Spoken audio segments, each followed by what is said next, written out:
All right, I am going to talk a little bit about charges and what forces are associated with having two charges in an area and how we can calculate that. I want to begin with reminding you about gravity because the situation with charges is actually not dissimilar from that in some ways. Remember from first semester physics, if you have two masses, I'll call them M1 and M2. And if we want to know the size of the force of the gravitational attraction between these two masses, as designated by these arrows here, these show how strong and the direction of the force. We can calculate that using what we learned as Newton's law of gravity, which you probably remember, or you might remember from first semester physics.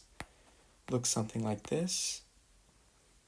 Make the separation between these two objects. The centers of them are, whoops,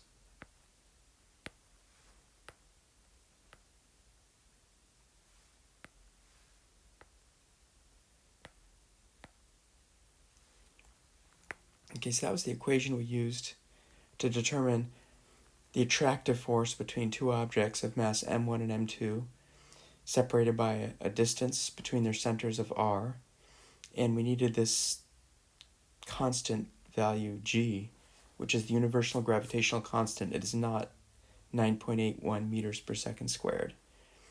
So we used that equation, and we knew that the force of gravity was always attractive, so that mass 1 and mass 2 would always be pulling towards each other no matter what their orientation was, but I often showed it as horizontal like that.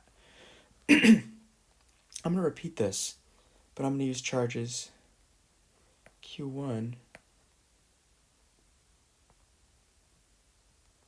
and Q2, and I'm going to write a similar expression for the force associated with either the electric attraction or repulsion of these two charges.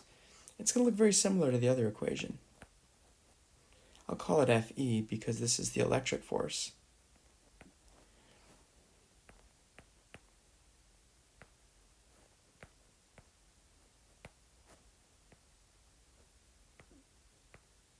Again, R is the separation between the two charges. What I'm going to do here is I'm going to put absolute values around the Q1 and Q2 because they could be positive or negative. We don't know that. Now, whether they're positive or negative does not affect the size of the force, but it will affect the direction. But we know what the direction will be. If they're both the same, then it'll be repulsive. If they're different from one another, then it'll be attractive.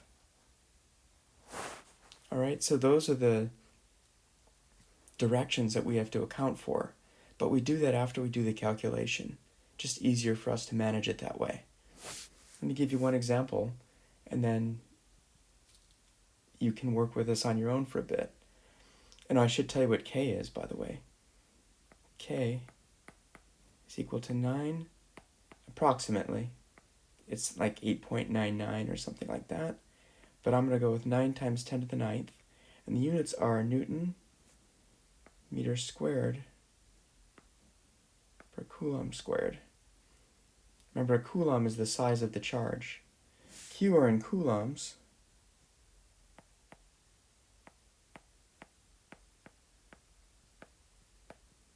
And R, of course, is in meters. So from that equation, we can actually use it to calculate the size of the force between two charges. And we can determine what the direction is, again, by looking at the signs of the charges. So let me give you a quick example. Let's say Q1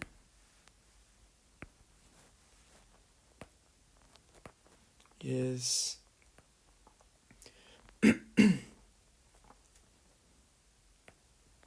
3 microcoulombs, positive.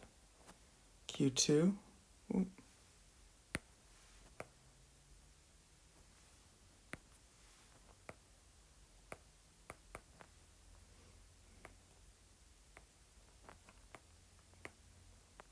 now a microcoulomb, remember, is equal to 1 times 10 to the minus 6 coulombs.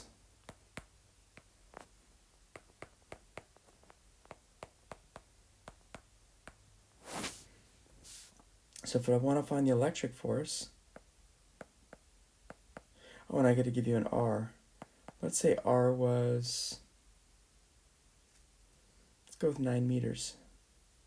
Pretty big separation between these two charges. I could find the electric force to be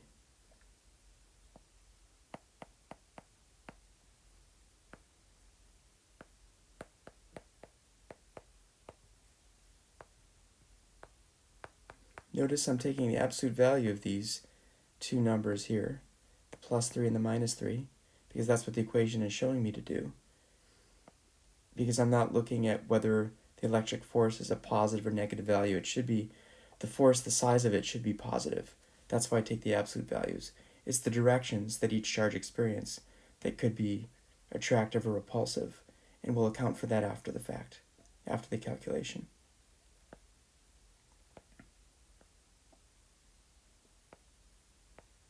I guess I don't have to put units in, but if you put units in, you'll see that if I'm going to put them in the bottom and in the top, so just putting them in the bottom isn't going to be that helpful. But if you did put them in, you'll see that everything calculates, everything cancels except for the units of newtons, which makes sense because your answer should be a force in newtons.